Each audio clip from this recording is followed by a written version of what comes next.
Chère Villeneuvoise, chère Villeneuvois, bonjour. Je suis ravie de vous retrouver. Je suis Thiaba Bruni, élue du Réveil de Villeneuve-Saint-Georges. Sur le chemin de l'école, je chantais à pleine voix des romances sans paroles, vieilles chansons d'autrefois.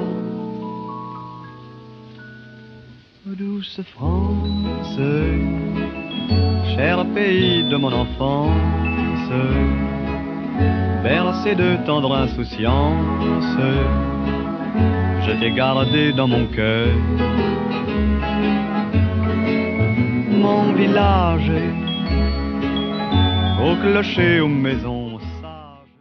J'aimerais commencer cette vidéo par un propos préliminaire qui concerne une annonce qui a été faite par M. Gaudin lors du conseil municipal du 9 juillet. Il a annoncé sa décision de dissoudre les commissions municipales au prétexte qu'il voulait en créer de nouvelles, des commissions paritaires, plus démocratiques, dans lesquelles seraient représentés à la fois les administrés et les élus de la ville. Alors bien entendu, cette décision qui est très démagogique a eu le petit effet escompté, puisque les groupies de M. Gaudin présentes dans la salle l'ont ovationné. Mais en fait, qu'en est-il de ces commissions extra-municipales 3 mois après l'annonce qui a été faite par M. Gaudin? En fait, ces commissions n'ont toujours pas vu le jour. Ces commissions sont essentielles à la préparation des conseils municipaux parce qu'elles sont censées nous permettre d'obtenir les informations pertinentes pour orienter nos votes lors des conseils et nos prises de décision. Du coup, du fait de cette décision qui a été prise par M. Gaudin le 9 juillet, nous sommes pratiquement face à un déni de démocratie puisque plus personne n'est représenté.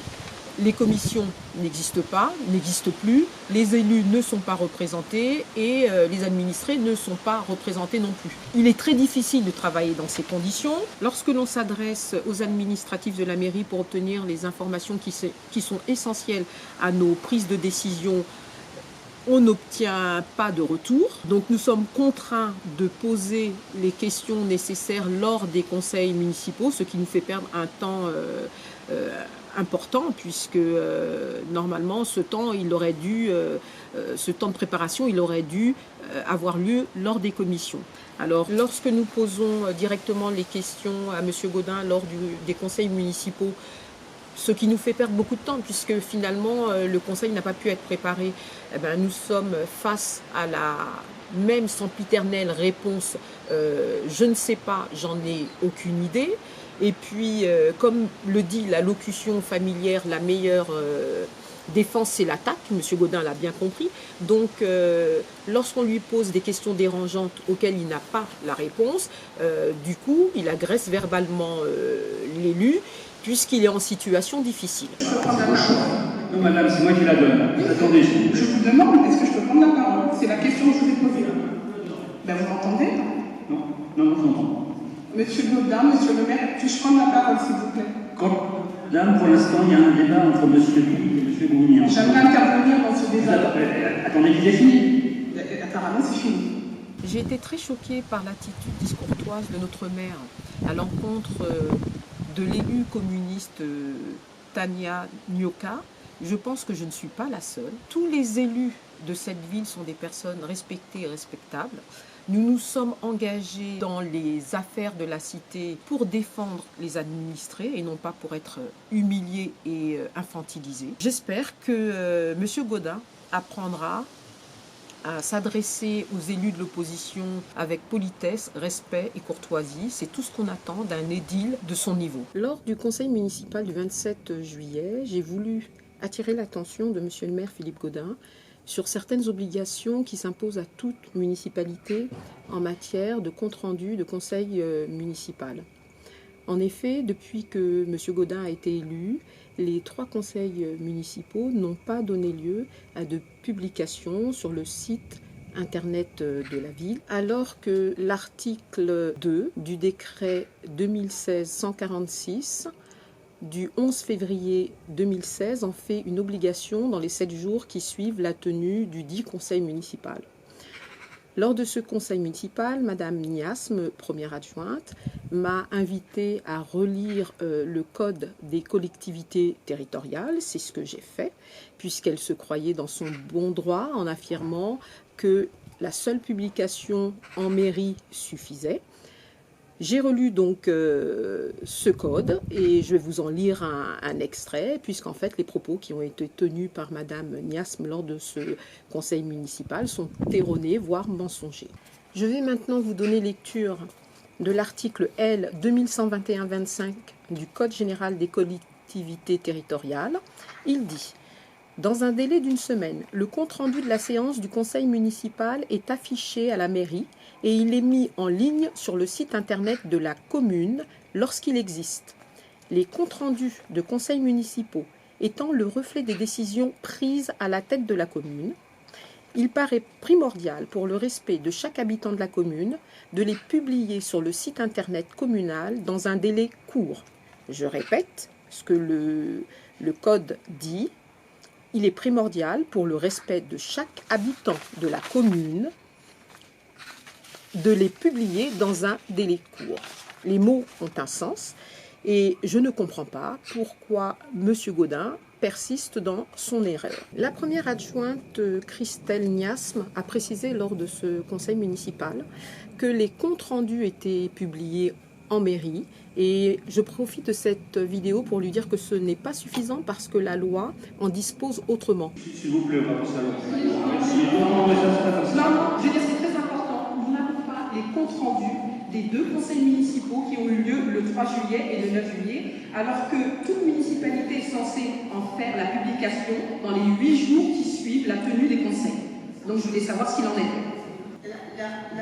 L'aspect négatif, c'est l'affichage qui a été fait, donc je vous invite à venir en mairie, donc vous allez avoir que l'affichage est fait, et si vous souhaitez, nous communiquerons les comptes rendus quand ils seront... Non, mais normalement, les villes de voix sont censées, les villes de voix également sont censées... Pour les villes de voix, l'affichage est fait, madame.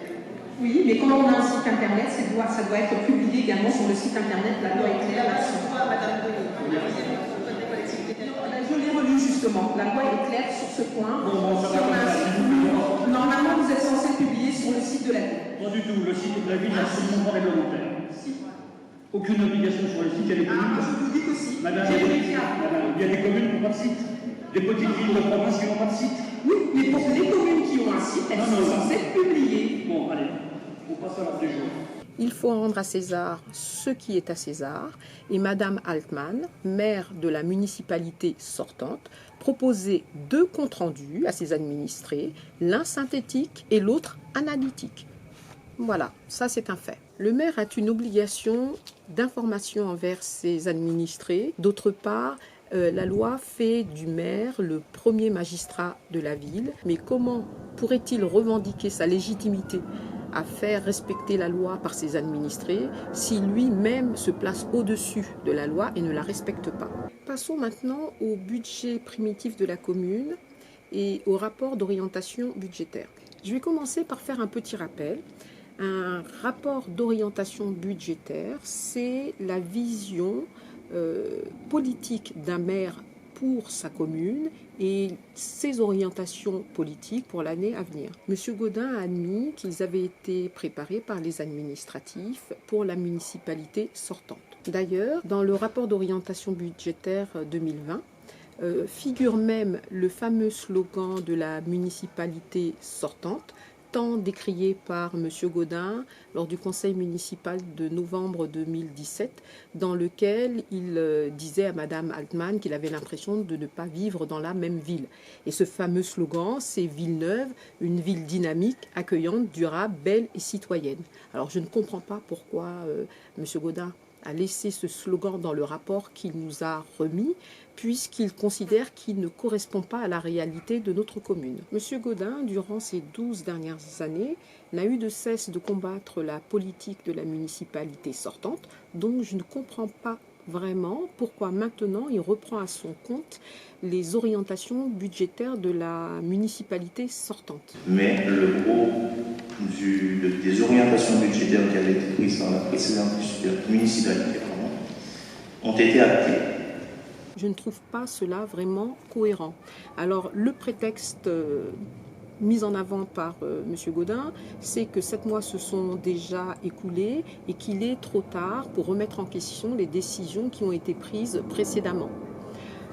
Il me semble que si les Villeneuvoises et les Villeneuvois ont élu M. Gaudin, c'est justement pour rompre avec les habitudes de la mandature précédente et non pas pour être dans la continuité. Une explication quand même, je pense que là, les points 3, 4 et 5 concernent le budget 2019, pour lequel, bien évidemment, nous n'avons aucune responsabilité.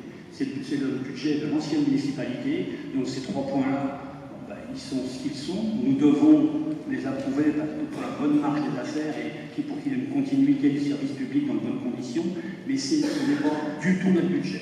Je ne vois pas l'intérêt d'élire un nouveau maire si c'est pour être dans la continuité. Dans ce cas-là, il aurait fallu garder Madame Altman. Non seulement ça nous aurait permis de gagner du temps, mais ça nous aurait permis également d'économiser de l'argent parce que une élection municipale, ça coûte de l'argent aux contribuables.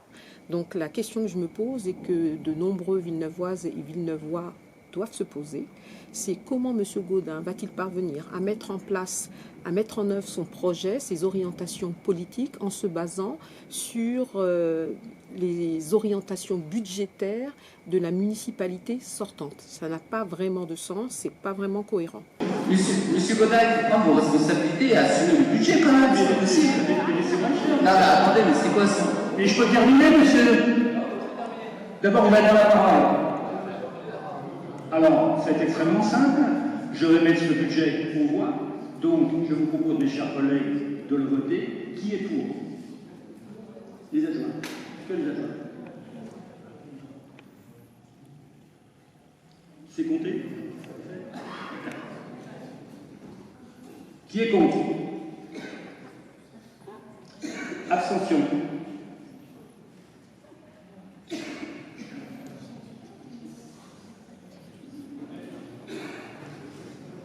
Il est bien évident qu'en tant que maire, je dois prendre la responsabilité de ce budget qui n'est pas le mien. Je résume donc les propos de M. Gaudin. Il va falloir attendre l'année 2021 pour qu'il puisse mettre en œuvre sa politique, puisque là, il considère qu'il est trop tard pour faire quoi que ce soit. Lorsqu'on sait que la dernière année d'un mandat, c'est une année blanche, puisque c'est une année d'élection, cela veut dire que le mandat de M. Gaudin va courir sur 4 ans. Et il me semble qu'il est impossible de pouvoir mettre en œuvre un projet municipal sur 4 ans, c'est bientôt court. Alors, si je peux me permettre, je vous donnerai rendez-vous, monsieur le maire également, pour le budget 2021. Aujourd'hui, on ne peut parler que du compte administratif et du budget 2020. Les prérogatives, la politique qui sera menée à l'avenir pour pouvoir avoir des comptes, j'ai envie de dire, une gestion beaucoup plus sereine et rigoureuse, ça nous le verrons lors du DOB 2021, qui aura lieu très certainement en fin d'année. Il est évident que les grands projets immobiliers ou les constructions qui ont été engagées sous la municipalité sortante ne vont pas être interrompues maintenant au seul prétexte qu'il y a un nouveau maire à Villeneuve-Saint-Georges. Par contre, le volontarisme ne suffira pas. Lorsqu'on veut mettre en œuvre un projet politique, le nerf de la guerre, c'est l'argent. C'est la raison pour laquelle j'ai demandé à plusieurs reprises à M. Gaudin s'il avait réaffecté différemment certaines lignes de crédit par rapport au budget initial qui a été élaboré par Mme Altman, ceci pour pouvoir mettre en œuvre le programme municipal pour lequel il a été élu, et il m'a répondu que non. Je me demande donc comment il va pouvoir réaliser ces 2 chevaux de bataille qui sont la propreté et la sécurité s'il n'a pas les fonds nécessaires. M. Gaudin a spécifié que pour réaliser ces engagements de campagne, la municipalité s'appliquerait à faire des économies. Par exemple, il prendra 2 collaborateurs au lieu de 3, comme la loi l'y autorise. Mais je ne pense pas que ces économies de bout de chandelle lui permettront d'aller bien loin et de rendre la ville plus propre et plus sûre, surtout lorsqu'on sait que le budget de Villeneuve-Saint-Georges s'élève à 70 millions d'euros. Alors il va pouvoir faire quelques économies qui vont s'élever à 20, 30 000 30 000 €, mais ça ne sera pas suffisant pour mettre en place, pour réaliser son programme. Donc aucune des lignes budgétaires inscrites à ce budget ne correspond à vos projets. C'est pas du tout ce qu'on a dit. Je pose la question. Bah, bien sûr que non. On vous a expliqué depuis tout à l'heure qu'on restait dans la même ligne que toutes les opérations d'urbanisme. C'est bien ce que je dis. On reste dans la même ligne, bien sûr. Évidemment, on va pas stopper la rénovation du quartier nord, on va pas stopper... C'est pas ce que j'ai dit, les travaux, c'est sûr qu'ils vont continuer. Je voudrais savoir, dans le projet, les 2 chevaux de bataille qui étaient mis en avant étaient la propreté et la sécurité. Donc, je voudrais savoir s'il y a des lignes budgétaires dans ce budget qui correspondent à ces 2 points, ou pas. Il y a tout simplement les lignes de dépenses du personnel. D'accord. C'est de mémoire, je crois que c'est 12 de charge générale. De mémoire, vous les aurez pas. Mais de toute façon, nous resterons dans un budget contraint. Emmanuel en parlera tout à l'heure. Évidemment, il n'y a pas de cause, bien évidemment. Nous ferons avec l'argent qu'on a, avec les moyens qu'on a. Mais vous savez, on a libéré certains postes, et les postes seront pourvus autrement. Par exemple, mais on en parlera peut-être tout à l'heure, il y avait des postes, il y avait 6 postes au cabinet du maire. Là, il y en aura plus que 4, plus que 2. On économise 4 postes. Ces postes-là, on les transformera, et ce qui permet dans la même masse budgétaire de recruter les policiers municipaux. Par exemple. Donc la masse budgétaire reste la même. Très bien, je vous remercie. De rien, madame. Villeneuve-Saint-Georges a une dette abyssale de 44 millions d'euros et sa capacité de désendettement est estimée à 24 ans. Lorsque l'on sait qu'une ville est considérée être en situation critique, dès lors que sa capacité de désendettement atteint 15 ans, il y a de quoi s'inquiéter pour notre ville. Au vu de la situation financière de notre ville, notre groupe, le Réveil de Villeneuve-Saint-Georges, s'attendait à ce qu'à un moment donné, le maire parle d'audit des comptes de la ville. Nous avons attendu, mais il n'en a jamais été question. Il faut savoir que la municipalité précédente a fait le choix, pour 44% des prêts qu'elle a réalisés, d'avoir recours au taux fixe. La grande majorité des communes françaises ont préféré avoir recours à des prêts à taux fixe pour 67% de la dette, alors que Villeneuve c'est 44%. Bien entendu parce que le prêt à taux fixe est un taux beaucoup plus sûr et qui met à l'abri de certains aléas au niveau du coût de la dette.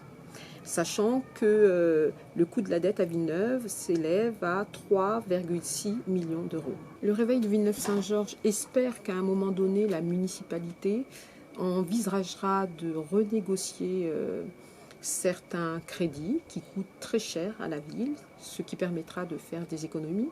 Il faut savoir qu'en 2020, le taux moyen fixe auquel les collectivités empruntent est de 1,10% sur 18,8 ans, sachant que la durée résiduelle moyenne des prêts villeneuvois est de 14 ans et 5 mois. À Villeneuve-Saint-Georges, la moyenne du taux fixe de nos prêts s'élève à 2,73%, alors que je vous ai dit qu'en 2020, on empruntait à 1,10%.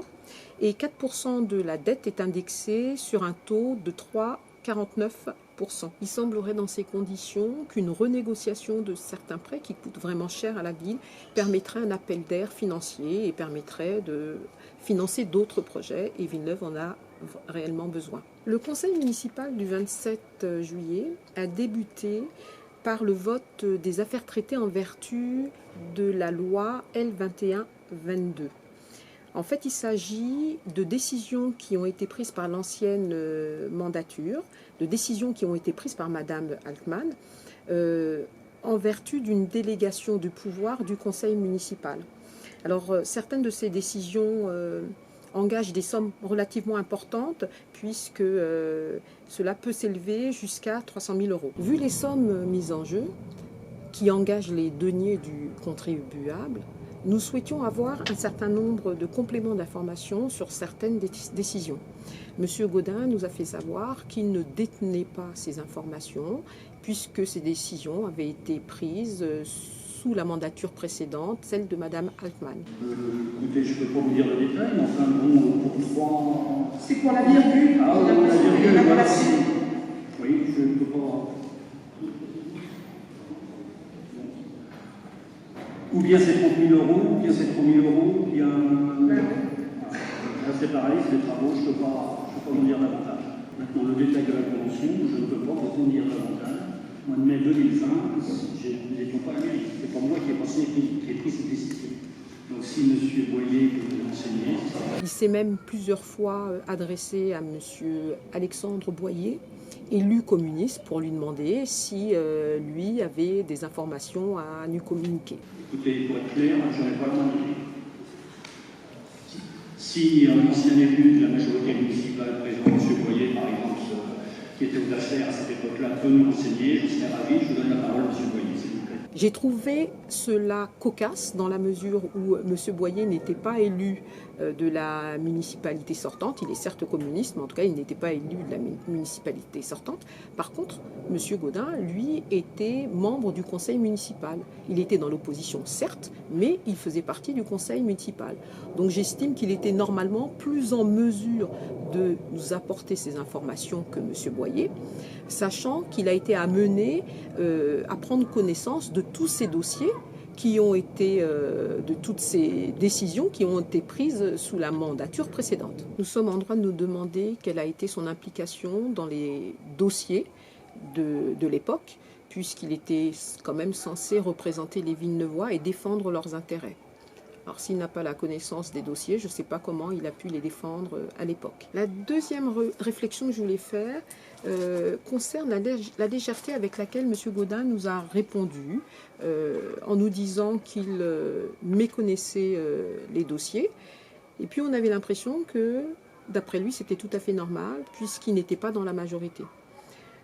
Normalement, comme je l'ai dit, il a dû prendre connaissance de ces dossiers puisqu'il était membre du conseil municipal et qu'il a dû préparer les conseils municipaux et étudier les différentes décisions. Il a quand même fait partie de l'opposition durant 30 ans.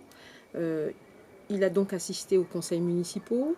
Il a pris connaissance des dossiers qui ont été délibérés, votés. De plus, même si ces décisions ont été prises par la municipalité précédente, elles engagent le maire et la municipalité actuellement. S'il y a un problème sur l'un des chantiers qui va être réalisé, ça ne sera pas la maire de la municipalité précédente qui en sera responsable, mais c'est le maire actuellement. D'autre part, il y a un renouvellement du parc automobile. La ville a acquis des automobiles, des voitures pour un montant de 70 000 €. C'est pas superflu, donc nous souhaitions savoir à qui étaient destinés ces véhicules et M. Gaudin était dans la capacité de nous le préciser. Je veux dire que ça se passe sous son mandat. Les voitures, elles vont être acquises dans les mois à venir, donc il aurait dû s'en inquiéter. Pour pouvoir approuver les subventions qui ont été accordées aux différentes associations de la ville, il aurait fallu avoir en notre possession les bilans financiers de ces associations et également leur rapport d'activité. Nous les avons demandés à plusieurs reprises au service en charge de la vie associative en mettant en copie la première adjointe et monsieur le maire, et ils ne nous ont jamais été transmis. Et c'est la raison pour laquelle moi j'ai préféré m'abstenir. En effet, toutes les associations de la loi 1901 sont à but non lucratif. Elles sont censées œuvrer dans l'intérêt général et les subventions qui leur sont accordées doivent correspondre aux actions qu'elles mènent sur la ville. Il était important de mettre en corrélation les dépenses engagées par les associations du fait de leurs actions sur la ville et les subventions que la ville leur accorde. Ces subventions, elles ne sont pas censées représenter un salaire pour le président ou même une rétribution. Donc, nous ne pouvions pas prendre de décision dans le vide, il nous fallait des documents. Moi, je me demande sur quels documents se sont basés les élus de la majorité pour prendre leurs décisions, puisque le service en charge de la vie associative nous a dit que la plupart des dossiers étaient manquants. Donc voilà, c'est la question que je me pose. Comment ont-ils procédé? Si je peux me permettre, je vais vous dire, Madame Bonny, on est à peu près dans le même cas. Après 12 années, quand vous récupérez un dossier, des dossiers, des paquets de dossiers de subventions qui nous ont été délivrés dans un cabas, voilà, dans un cabas, où il n'y a pas tellement d'éléments. Parfois, les associations, certaines associations n'avaient pas de projet, d'autres n'avaient même pas de dossier, et pourtant continuaient de percevoir des associations, des subventions. Par contre, lors du conseil municipal, monsieur le maire a précisé qu'il voulait faire le ménage au niveau des subventions accordées aux associations, et il a décidé de mettre en place des critères fiables, stables, qui s'appliqueraient à toutes les associations. Ça, c'est un bon point, nous nous en félicitons. Monsieur le maire a décidé de retirer les subventions aux associations cultuelles. Je ne suis pas pour, mais ça se défend. Il considère que nous sommes dans une république, dans un pays laïque, et que les religions sont de l'ordre du privé. Donc, il a retiré les subventions qui avaient pu être données précédemment. Par contre, lorsqu'on regarde le listing des associations, on se rend compte qu'il y a une association qui est quand même qui est dans le registre cultuel, qui a obtenu une subvention de 3 000 €. Et je pars du principe que lorsqu'on décide de mettre en place de nouveaux critères, ils doivent être valables pour toutes les associations. On ne peut pas poser un principe et dans le même temps y déroger. Alors pourquoi cette association a eu le droit à 3 000 € alors que c'était une association cultuelle, sachant en plus que la présidente a fait campagne pour M. Gaudin. Voilà, la question est lancée. Donc moi, au moment du conseil municipal, j'en ai pas parlé parce que je ne suis pas là pour faire de la délation. Par contre, il serait préférable que lors de l'accord des prochaines subventions, que le ménage soit bien fait et que toutes les associations culturelles soient mises sur la touche. Le deuxième principe mis en avant par monsieur le maire, c'est que toute association qui n'avait pas fait sa demande de subvention en bonne et due forme ne pouvait prétendre à obtenir des deniers de la ville. Très bien. Par contre, au vu du listing, il y a quand même une association qui n'a pas déposé de dossier. Et je m'en suis également informée auprès du service en charge des associations. Et cette association a quand même obtenu 1 000 €. Alors, je n'ai rien dit, je n'ai pas voulu faire la remarque lors du conseil municipal, dans la mesure où cette association, effectivement, fait un travail remarquable auprès des jeunes de la ville.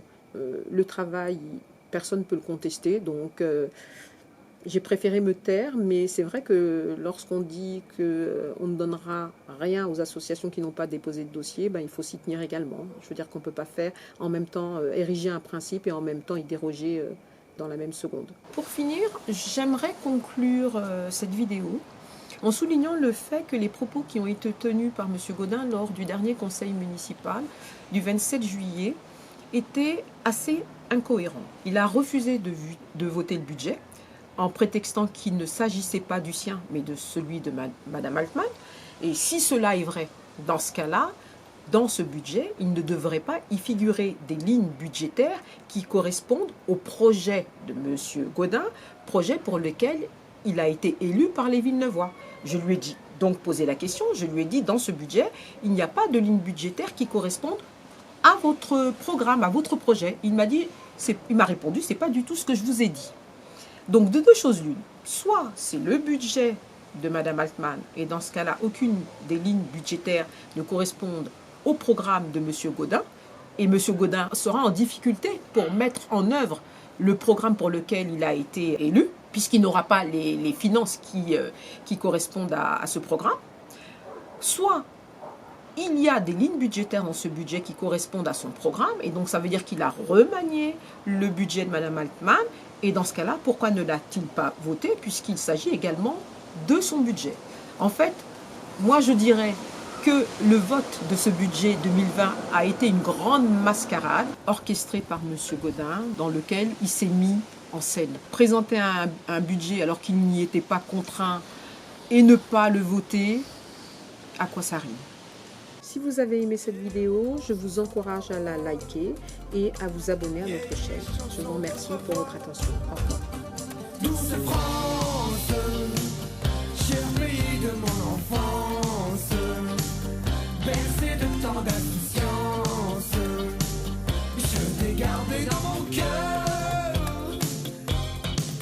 Come on,